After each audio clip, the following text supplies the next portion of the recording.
Okay, so last week we worked with the layers panel and getting familiar with working with layers in Photoshop, which is like I said last week, fundamental basic part of working in a Photoshop workflow is working with layers. And the longer you spend working with them, the more time you spend with layers, the more comfortable you'll get.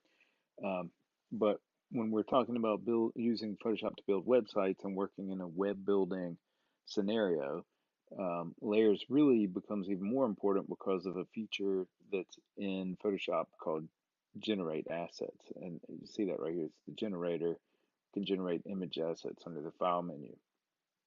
This is directly related to the export stuff that we looked at a few weeks ago. But this is an automatic generator that generates assets, which are just images you've built for a web page that you want to kind of separate out of a file. So what I've done is I built a sample file here, just a bunch of layers over here in my layers panel that is kind of a mock-up for a basic web page. And what I'm going to show you is how I can use this page to generate some web assets. Now, when we looked at the export command, we had this window here, the Save for Web dialog box, which I brought up with the keyboard shortcut Command Option Shift and S. And you can see that that would generate the entire image as a JPEG or whatever compressed file format I choose here. I'm going to cancel that. And what asset generation lets us do is to generate independent little pieces of this file. I'm going to save this file in a folder on my desktop. I'll just make a new folder here and call it asset generation. And I'm going to save this file in there. And then I'll just go ahead and open that up here so you can see there's my PSD file saved inside that folder. And I'm going to do a little bit of preparation over here in my layers panel first to set this up so that it'll be set for image generation or asset generation here. Only take a few minutes to show you how to do this, and then that'll be a skill that'll be added into your skill set. It's really pretty easy. So if I look at the layers over here, there's kind of a bunch of stuff going on, a bunch of text layers, some image layers, some shape layers. And while I've got a document with this many different layers set up, I can show you this little filter over here on the side. This lets you filter the layers that show up in your layers panel based on what kind of information are on those layers. So for instance, if I press the T, this is going to show me, I'm just going to set only the T. This shows me only the type layers that are in my document. I can uncheck that, click the image layer, and this shows me only pixel-based layers in my document, which are photographs, as you can see, like that image right there, but also just pixels like white, black. This is white back here too. Or I can also, I'm going to turn that off and then view the shape layers, so I can see shape layers that I've created using the shape tools over here. So you can use the filters over here to filter down your layers. Also smart objects. I don't think I have any smart objects in this document, but we can really narrow down what's shown in the layers panel if you need help kind of just getting that narrowed down and to make sense of the layers panel when you have a bunch of different stuff in here like I do in this document. But we're going to get it a little more organized than it is now. So I'm going to start at the bottom because it's built from the bottom up as I've added stuff in. I started with a blank background layer and added stuff. So it stacked up from the bottom. So I'm going to start down here. And first thing I have is the background layer, which is just a white background behind everything else. I'm just going to leave it alone. I'm not going to do anything with it at all. But then I have the next layer up, which is this railroad tracks image right here. And I'm going to leave it named as it is. That's the name of the photo that I downloaded from the internet. And then I've got this type layer. This is the header, which is the text up here, which has a drop shadow on it. And I'm going to make these two pieces right here be the header of my document. I want those to be their own individual little part, their own individual asset that comes out of this Photoshop file. So the first thing I'm going to do to prepare for that is I'm going to select those two layers just by clicking on one and shift clicking on the other. So you see both of those two layers are selected, and I'm going to group them together by pressing on the folder right here. And that gives me a group that only contains this image of the railroad tracks and the text. And I'm going to rename that header. So that's a simple organization tool for kind of getting your layers grouped together and organized. We looked over that last week. We also looked at renaming layers. I'm going to do that a little bit too. So for instance, this is my nav background. And so I have my little nav background right here and some text that's my navigation. And I'm going to get those two selected. So I'm click on one, shift click on the other, and group those together and rename that as navigation. So you can see that I'm just going through some basic organization of the layers panel. Now I also have this layer of black, and I could rename it background.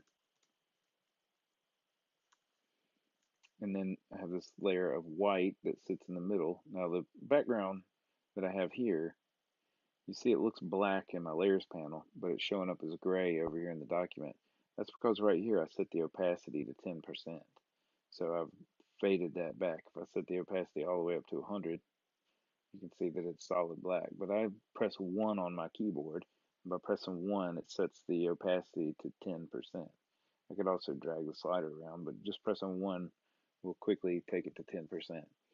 So I got the background, I've got my content area, and then I have this dividing line right here. It's called shape 1, but I could call it divider.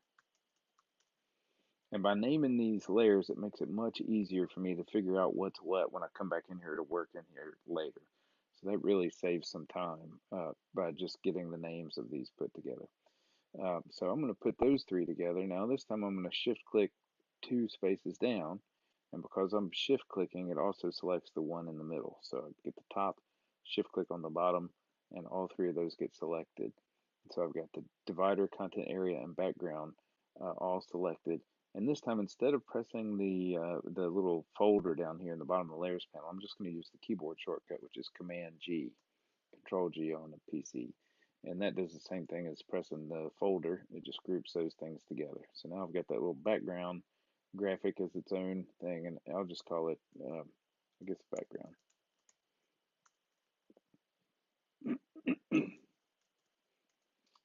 Okay, and so now I can turn these off so we can see what's left. Turn the background off too. So I have the text, basically the content part of this page, a headline, some paragraphs of text, a picture, and then this little image card over here on the right.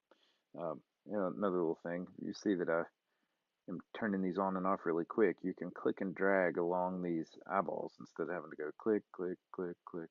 You can just click and drag, and it will turn any and all eyeballs that you touch as you're dragging off or on when you're doing that. Okay, so I'm going to get the main content right here. That's this text, and this picture, and this headline. So I'm going to select all those, Command G or Control G to group those together. I'll call it main content. Obviously, I have a problem with capitalizing the second letter in words. And then I have the last part, which is not grouped yet, is that little image card right there. And that's a rounded rectangle, which I could rename card shape.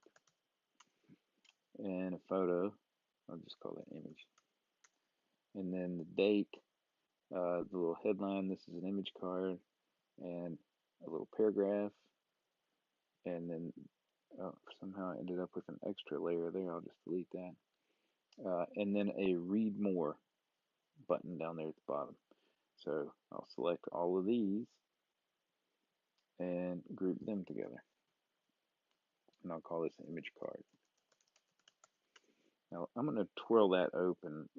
I can twirl these groups open to see what's inside. I'm going to twirl open the image card so I can point out one thing. My image right here has this little extra arrow next to it. And that's because right now the way that I have that one set up is so that it's being trimmed by the shape. So here's the card shape. See, it has these rounded corners on the top. Here's my image, which does not have rounded corners. It's kind of overlapping the shape. But I'm going to hold the Option key or the Alt key and move my cursor between those two layers. And that causes the top layer to be clipped by the bottom layer. So you see if I press it again, same thing, Option click to make it go away. That's no longer being clipped by the shape. And then when I Option click, the shape is now clipping the picture, so it gives it those rounded corners. All right, so now I've got my 5 little groups in here that make up this overall page layout that I built. And I'll turn all these off and look at them one at a time. So I've got the header up top, then my navigation, my background graphic, the main content area, and the image card.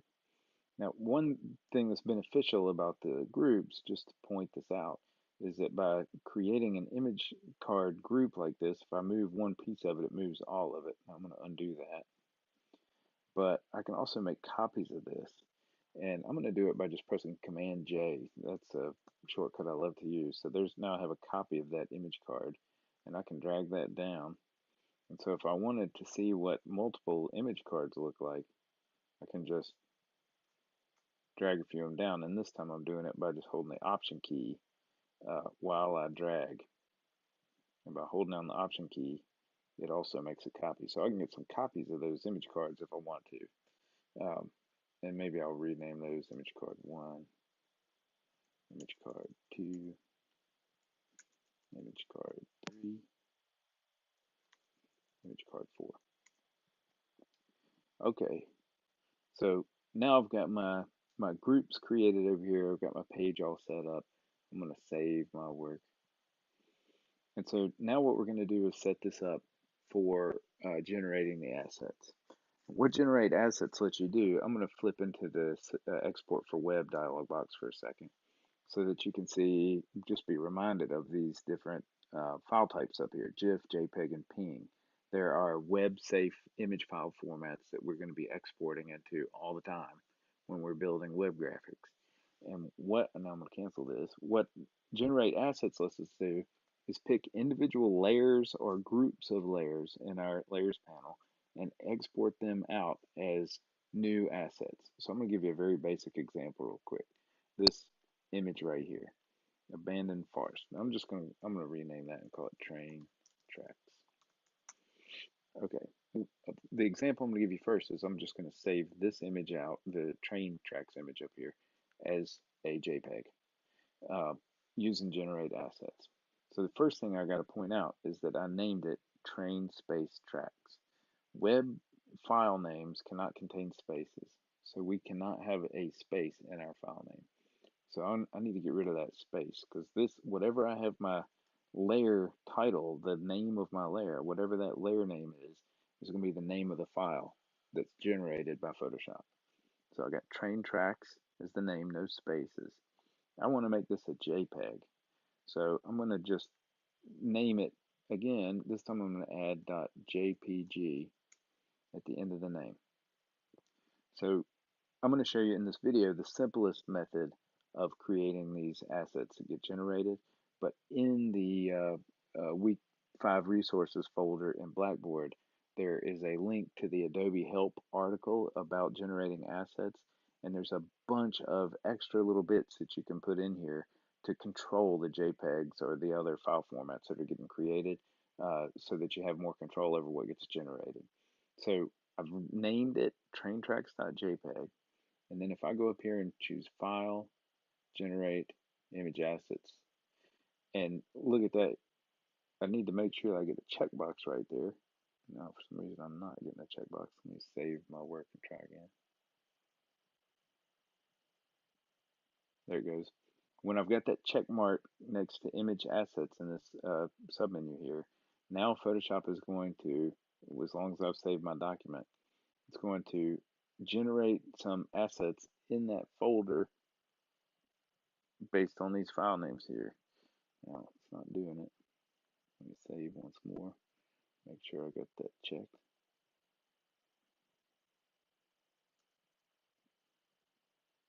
There we go. Let's go over and look. There it is. So now in this folder I have the traintracks.jpg. It looks just like this. So that's the most simple example. Now that saved that traintracks.jpg with 100% quality. Let's say I want 50% quality. I can actually put a 5 in there. traintracks.jpg5, and now it's going to save it with 50% quality. So that's an example of the kind of extra stuff you can stick in there to control the export when it happens. I'm not going to go over all those details because they're hard to remember. So it's best for you to look at them in the help page in the week 5 resources folder. It's the first link in there. It gives you all the different stuff that you can set within the file names that you choose right here.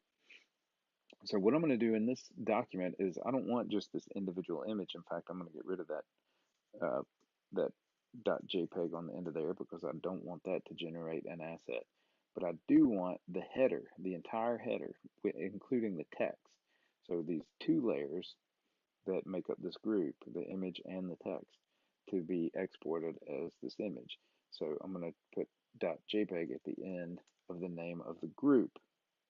So, and just to keep the example, I'll put the 5 on there. And I'll go up here and choose save and give Photoshop a minute to do its thing. And now there's the header with the text and the image. You see it doesn't have a 5 after JPG, and that's because the compression level's been set to 5 instead. Let me just see what happens if I set it to 10.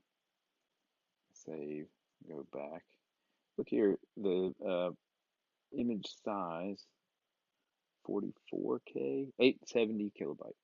So with a 10 compression, it's 870 kilobytes. Now I'm going to switch it back to 5. Save, and let's go back. It seems to be taking a minute to complete saving, but it was 810, I think, before with the 10 quality, and now it's 215. So it's just an example of the different size that I get for that image depending on the compression quality that I use. So here's my finished header.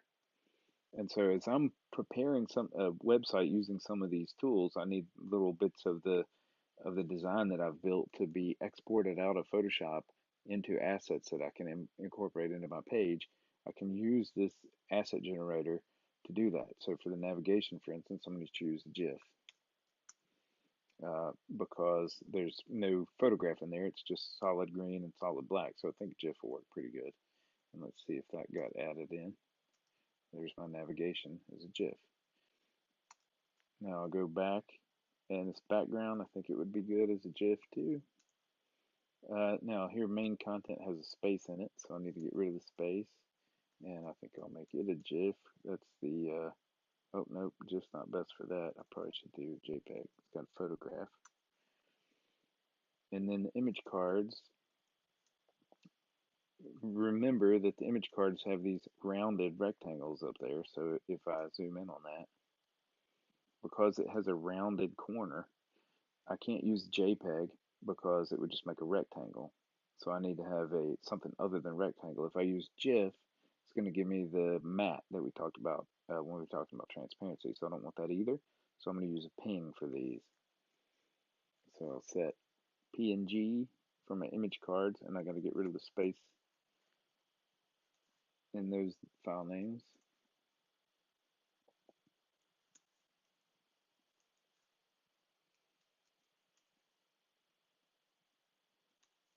I'm just double clicking on the file names to rename them. PNG. Okay, and so now I've got each one of these pieces set up as assets to be generated. I'll save my file, and it doesn't take very long for it to do it. In fact, they're all there already. So I've got the image card, the header, the navigation, the background, the main content, and then these other image cards. And this one is the very bottom one, so it's cut off at the bottom. See that down here? Okay. Super simple. That's pretty much all there is to it. There's one piece of information I need to make sure is clear just as I wrap this up, and that is that if I were actually going to build this page as a website, much of the stuff I've shown you right here, I would not actually generate as assets. So for instance, anytime you have text in your web page, you don't want to use an image for that. So even though I'm using this as an example and showing you how you can break these various images into the assets that are getting generated, like the best example would be the main content area right here. This is almost all text. So the only part of this entire piece that I would want to actually generate from Photoshop is this image. Uh, Also, this navigation right here is just text and solid green. I can do all of that with HTML and CSS. So I wouldn't want to do this with image pixel data either. It makes the page load more slowly, makes it harder for Google to search through the page and understand what it's about. It makes the page a lot less functional in modern web design. So this is not a great example of how to build a web page, but it's a good example for how asset generation works over here in the layers panel and with that generate assets command here. So I've got a lab assignment. In the lab assignment, I want you to just take this file that I've created and build, kind of go through the process of organizing the layers, setting it up for asset generation like I did. And then for the homework, I've got a tutorial I'd like you to complete, which is a kind of not too different than what I've built here, just a simple web page design built in Photoshop to help you get your feet wet with actually building a web layout using Photoshop. So you'll just work through those, get them turned in, and we'll have a handle on asset generation in Photoshop.